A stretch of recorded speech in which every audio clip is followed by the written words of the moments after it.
Assalamualaikum. Waalaikumsalam. Oh Pak Sur, monggo silakan masuk Pak Sur. Oh, nggih, terima kasih Bunya. Pak Sur, bagaimana kabarnya Pak Sur? Kabar alhamdulillah baik, Bu. Meskipun Oh, ada iya. kegalauan sedikit. Oh begitu. Ini jadi tumben-tumbenan ini Pak Sur mencari saya. Ada apa ini? Ya, pengen ngobrol-ngobrol lah, menyampaikan kegalauan saya ini barangkali nanti bisa menemukan suatu hal yang enak gitu. Oh iya. Tapi sebelumnya saya hanya punya waktu kurang lebih antara 15 sampai 20 menit ya Pak Sur nggih untuk Oke. bincang-bincang kita hari ini. Nah, Nggih. oke. Kalau boleh tahu sedang galau kenapa Pak Sur? Ngeten nih, begini nggih, Bu. Di sekolah saya ini ada sedikit situasi yang kurang enak gitu. Kurang enaknya gini, motivasi murid-murid saya itu menurun.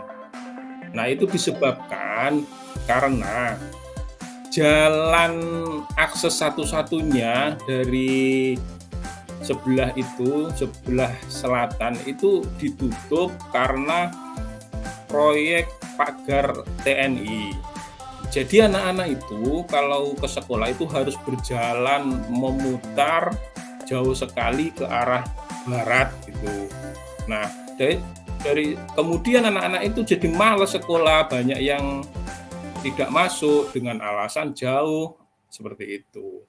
Tapi pihak sekolah itu sebetulnya sudah memfasilitasi yang tidak masuk itu sementara kita jembatani untuk pembelajaran daring. Tapi ya tetap juga meskipun pembelajaran daring itu minatnya itu juga tidak bagus-bagus, tidak naik-naik dengan alasan tidak punya HP, kuota lah dan lain-lain seperti itu. Jadi seperti itulah kira-kira galau-galau saya itu, Bu.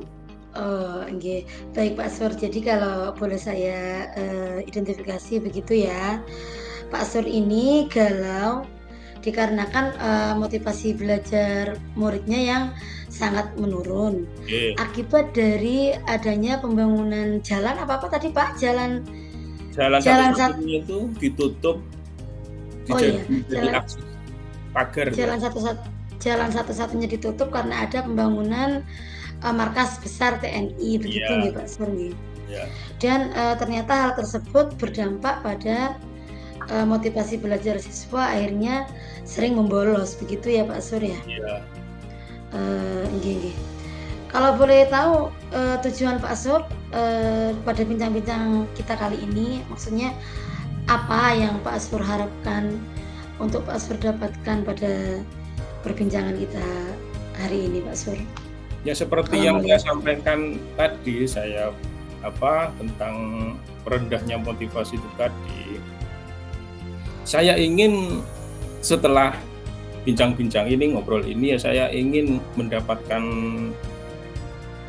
solusi atau masukan mungkin bagaimana motivasi anak-anak itu, murid-murid saya itu tetap tinggi walaupun terkendala jalan yang sudah ditutup dan walaupun sudah dilaksanakan daring itu anak-anak antusias belajarnya itu tetap tinggi, motivasinya itu tetap tinggi. Jadi saya berharap seperti itu ada solusi gitu. nggih baik. Jadi, ini kan kalau diidentifikasi motivasi belajar mereka menurun kan karena, bolos. Bolos tadi diakibatkan mereka tidak punya akses untuk ke sekolah menjadi jauh begitu ya Pak Sur ya? Nah, Diperparah dengan tidak memiliki, kendaraan begitu ya Pak Sur? iya, iya, Nggih. Padahal, pihak dari sekolah sudah mengupayakan begitu daring bagi mereka yang betul, betul, terkendala sampai di sekolah. betul, betul. Akan tetapi ternyata ada lagi kendalanya berupa, Iya, tidak mengikuti secara daring begitu nggih. iya, betul, betul. Dan Pak Sur berharap, dengan bincang-bincang kita kali ini setidak-tidaknya motivasi mereka tetap naik begitu, Iya, tetap betul, masuk betul. meskipun terkendala. Baik, kalau begitu menurut Pak Sur, sebetulnya motivasi belajar anak dikatakan baik itu apabila dia bagaimana? Atau maksud saya indikator seorang murid itu dikatakan memiliki motivasi belajar yang baik itu apa saja? Oh, iya nggih.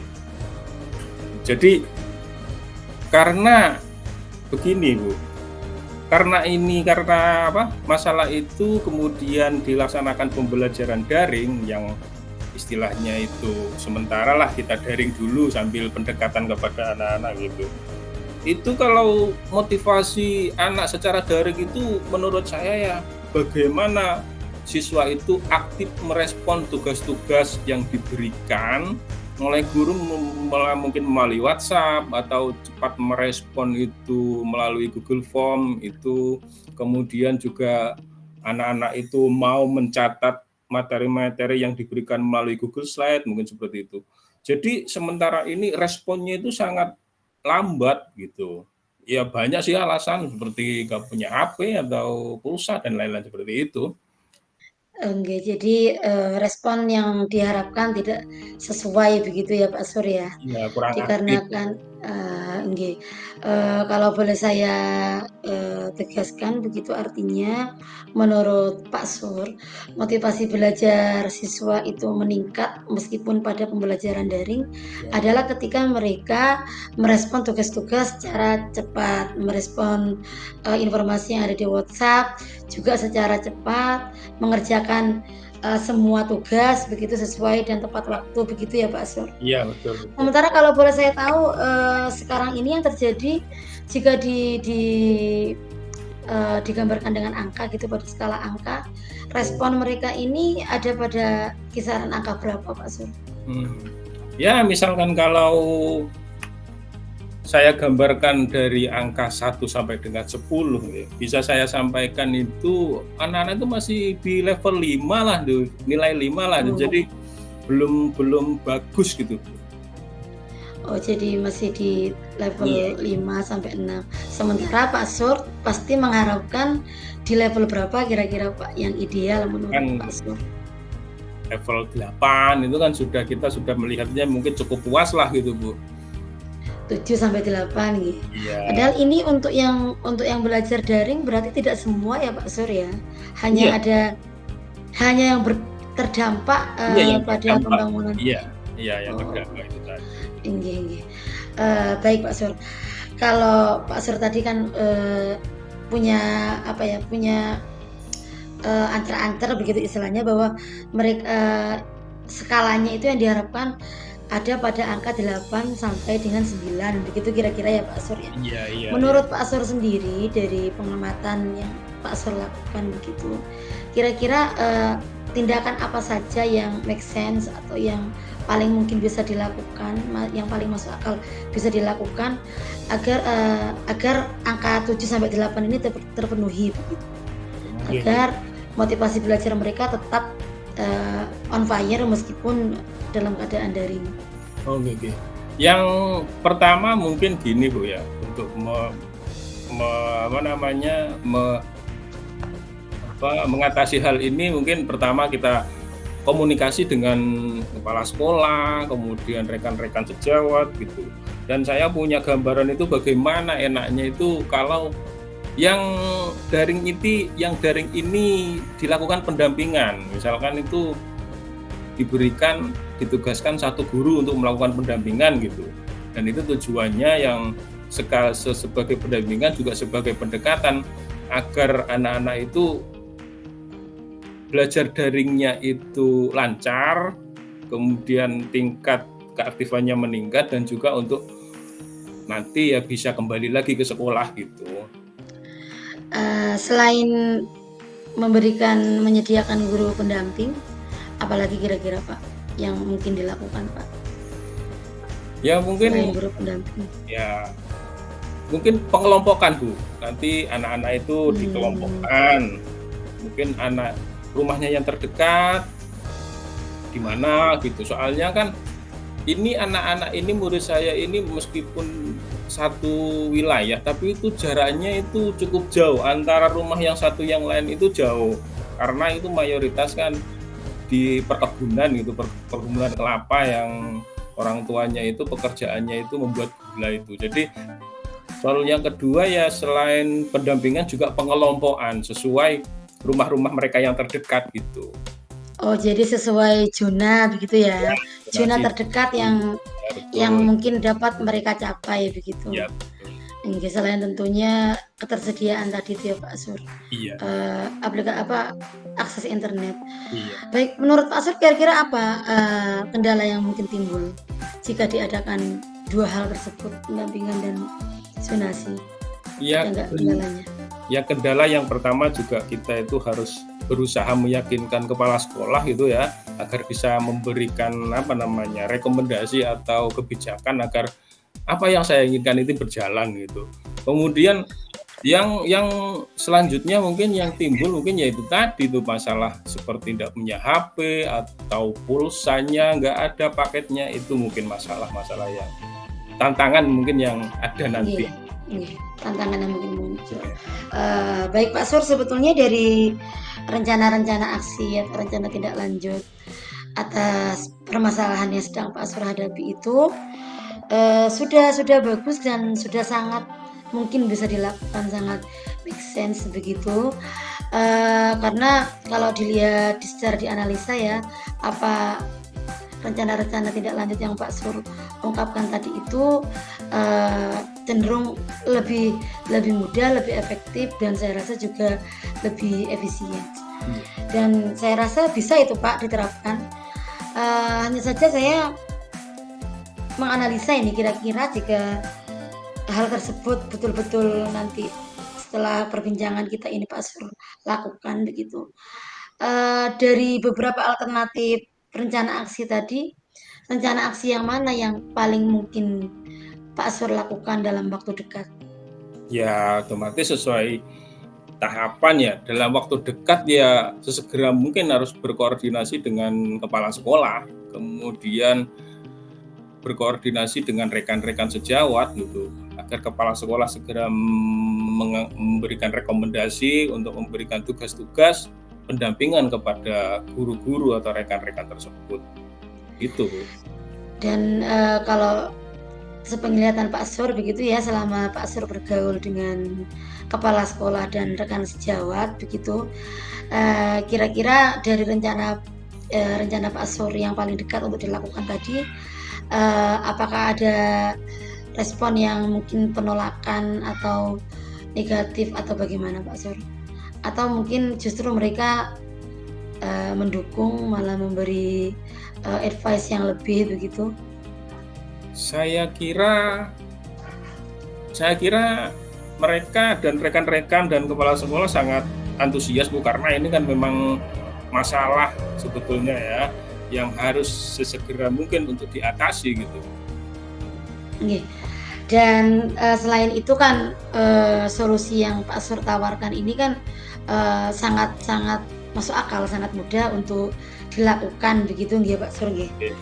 Sebetulnya sudah bagus Pak kalau memang seperti itu, sangat bisa untuk ditindaklanjuti begitu, karena bagaimanapun juga permasalahan daring ya memang selalu masalah jaringan dan semacamnya, dan itu saya kira memang butuh kerjasama yang solid begitu. Saya rasa rencana tindak lanjut yang Pak Sur ungkapkan tadi kan pasti bisa Pak Sur lakukan dengan konsisten begitu ya. Iya Bu, iya Bu. Insya Allah kan jalan untuk melakukan secara konsisten itu lebih mudah. Nggih. Baik Pak Sur, bisa itu silakan untuk ininya dari apa yang Pak Sur temukan tadi untuk diterapkan, dieksekusi. Semoga permasalahan motivasi belajar yang rendah dikarenakan penutupan jalan itu tadi dapat segera teratasi nggih Pak Sur nggih. Nggih Bu. Terima kasih Bu. Nggih. Maaf ini harus segera saya tutup karena saya juga ada sesi coaching dengan teman yang lain. Nggih Bu. Saya minta maaf Pak Sur nggih kalau ada kata-kata yang kurang berkenan nggih.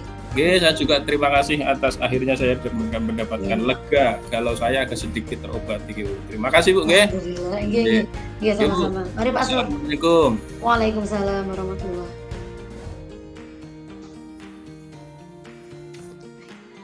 Assalamualaikum Pak Sur. Waalaikumsalam. Oh, Bunia, monggo monggo, Bu. Nggih, maaf Pak Sur ya mengganggu Nggih. waktunya. Saya mohon Nggih, izin nggih. untuk, berbincang-bincang dengan Pak Sur. Apakah Pak Sur punya waktu? Oh, ada Bu, monggo monggo. Emangnya ada Mmm, cerita apa nih Bu kok tiba-tiba ingin ngobrol-ngobrol? nggih, jadi ini, sebelumnya Pak Sur bagaimana kabarnya Pak? Oh, alhamdulillah bagus bagus Bu, sehat. Bunia sendiri gimana? Sehat, secara fisik sih sehat, cuman secara kebatinan ini saya, agak-agak butuh apa ya, butuh masukan, makanya saya ke sini untuk berbincang-bincang dengan Pak Sur. Oh, nggih, boleh boleh boleh.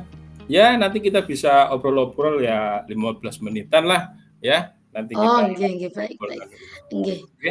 sebelumnya terima kasih Pak Sur nggih atas waktu, kesediaan Oh, nggih kesediaan nggih nggih. waktunya begitu. Nggih nggih, Bu. Jadi ini begini Pak Sur, Ya. saya ini sekarang ini sedang, bagaimana ya istilahnya, seperti mengalami shock terapi begitu.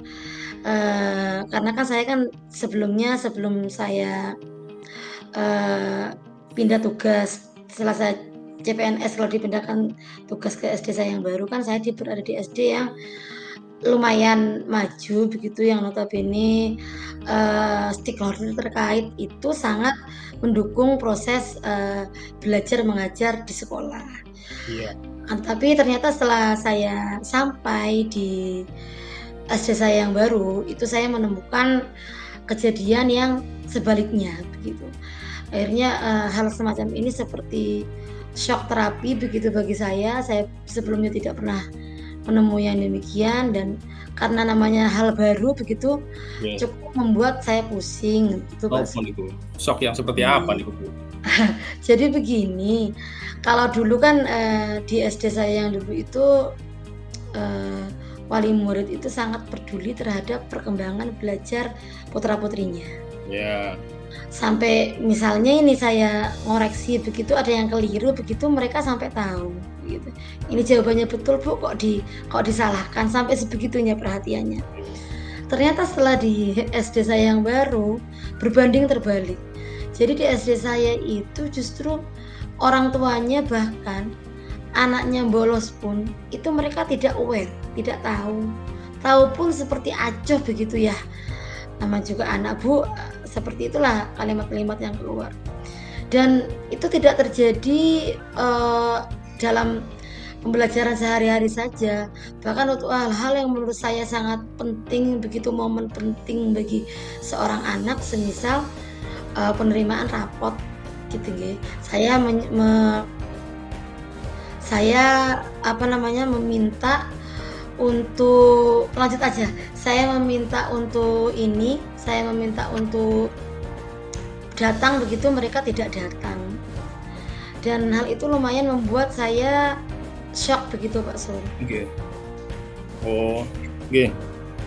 Jadi kalau apa yang cerita yang Bu Nia tadi saya bisa menangkap. Jadi wali murid di sekolah Bu Nia ini sifatnya partisipasinya kurang. Oke. Sangat rendah, kalau Oke. boleh saya ini sangat rendah. Sangat rendah bahkan nggih. Itu acuh Iya, tak acuh, tidak peduli acuh tak anaknya acuh. bolos atau mengerjakan PR. Kemudian bahkan momen yang penting seperti penerimaan rapot aja tidak peduli Tidak kan seperti datang, itu nggih. nggih. Oke. Ya. Jadi kalau saya ingin tahu yang ingin Bunia harapkan, tujuan Bunia mencurahkan ini kepada saya itu ingin ingin mendapatkan apa nantinya gitu?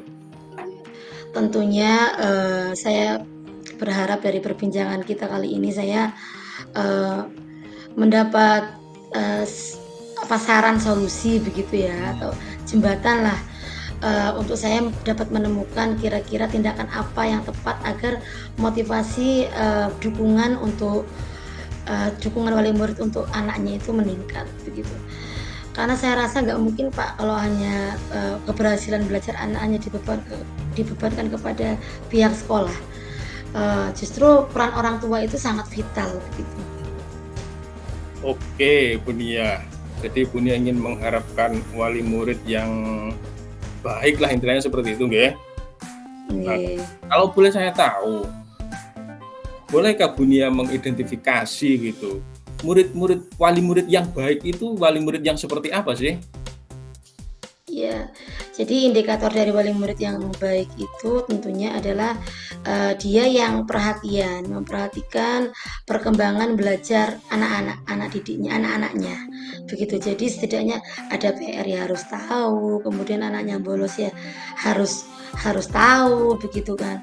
Terus setelah itu kemudian setidak-tidaknya adalah, apa ya, kerjasamanya dengan pihak sekolah mungkin dalam bentuk paguyuban begitu, mereka aktif di paguyuban kelas. Selama ini kan yang terjadi kan paguyuban ada tapi seperti mati suri gitu, ada tapi tidak pernah, melakukan apa-apa begitu Pak Sur.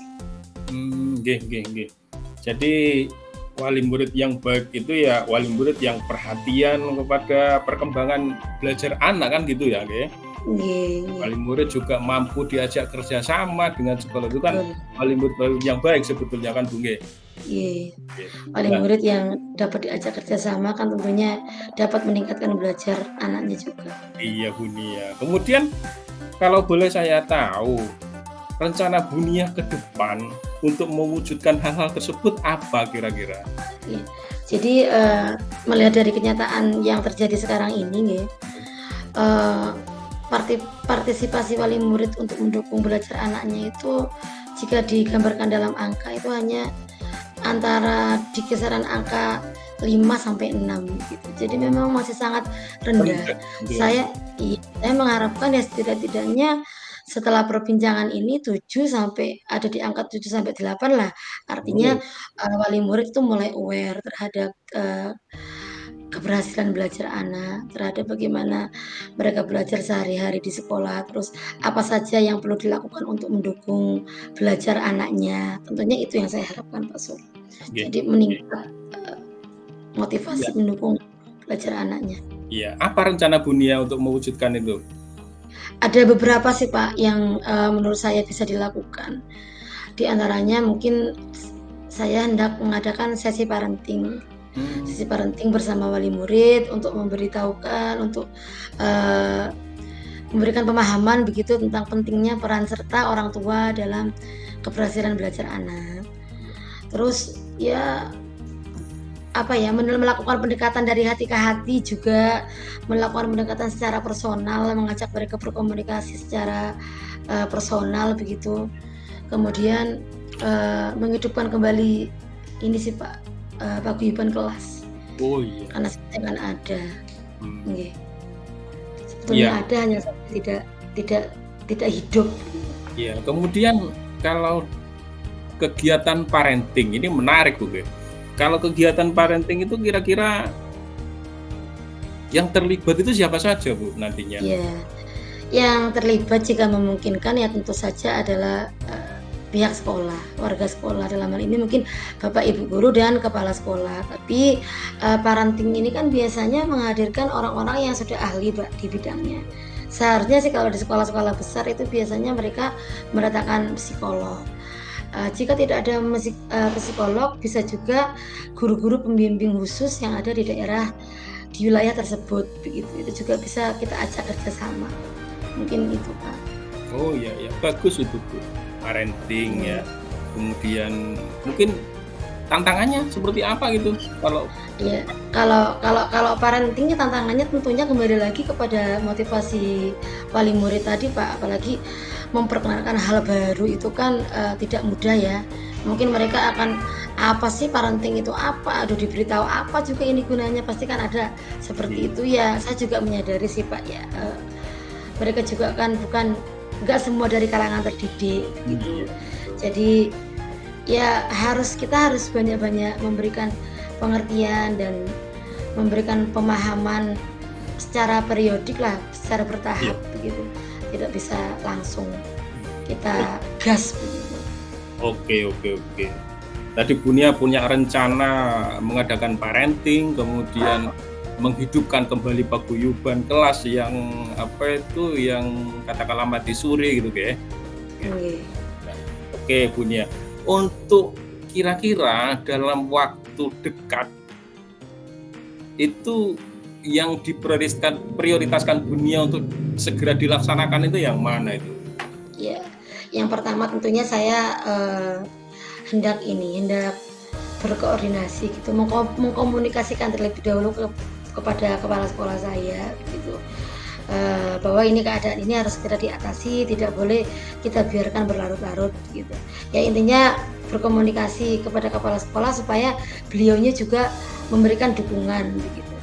Setelah berkomunikasi dengan kepala sekolah, saya juga akan meminta dukungan dari rekan sejawat, juga sekaligus memberikan penyuluhan juga terhadap rekan sejawat gitu, agar sama-sama dapat melakukan sesi parenting juga misalnya, atau sama-sama melakukan kerjasama juga dengan wali murid begitu Pak Sur. Itu sih yang mungkin. Ya. Untuk step selanjutnya ya mencari siapa yang nanti akan memberikan penyuluhan dan semacamnya.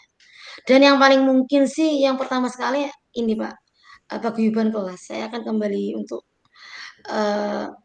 mendekati kembali begitu ketua paguyuban, yang karena beliaunya kan selama ini yang Ya. sering berkomunikasi dengan saya dibanding dengan anggota paguyuban yang lain. Oke Bunia, bagus itu Bunia, parenting, kemudian paguyuban kelas itu jika nanti sukses dilaksanakan, gambaran Bunia seperti apa itu nantinya hasilnya? Ya insya Allah gambaran saya kalau orang tua ini dengan parenting kan nanti mungkin terbentuk begitu ya, pemahaman dari Pak wali murid itu bahwa oh iya, belajar anak ini tidak hanya tanggung jawab Bapak Ibu guru di sekolah, tetapi juga tanggung jawab saya sebagai orang tua. Nah, kalau mereka sudah punya kesadaran seperti itu, otomatis mereka akan mendukung belajar anaknya. Jadi akan perhatian gitu, akan mendukung apapun yang dibutuhkan untuk kepentingan belajar anaknya. Sehingga hal tersebut tentu akan berpengaruh pada keberhasilan belajar anak. Jadi Bunia sudah punya gambaran nggih, rencana kemudian pelaksanaan kemudian hasil itu sudah punya gambaran kan Bunia nggih? Sudah Pak Sur. Bagaimana ini nanti masalahnya, sudah mendapatkan kelegaan atau masih mengganjal gimana Bunia? Alhamdulillah sih sudah ya, setidak-tidaknya saya sudah dari bincang-bincang kita kali ini, saya sudah menemukan hal-hal yang paling mungkin gitu, paling masuk akal untuk dilakukan dalam waktu dekat. Wah, saya sudah alhamdulillah sudah lega sih Pak Sur. Terima kasih atas kesediaan waktunya untuk berbincang-bincang kali ini. Iya juga Bunia, ini juga saya ada kepentingan lain ini dengan rekan. Saya kira melihat Bunia sudah lega, saya juga bersyukur mudah-mudahan Bunia dapat melaksanakan rencana-rencananya dengan maksimal dan mendapatkan hasil. Amin. Mudah-mudahan tidak ada kendala yang berarti. Saya kira terima kasih. Terima kasih Pak Sur. Saya pamit undur diri dulu. Mohon maaf Pak Sur sudah mengganggu. Waalaikumsalam.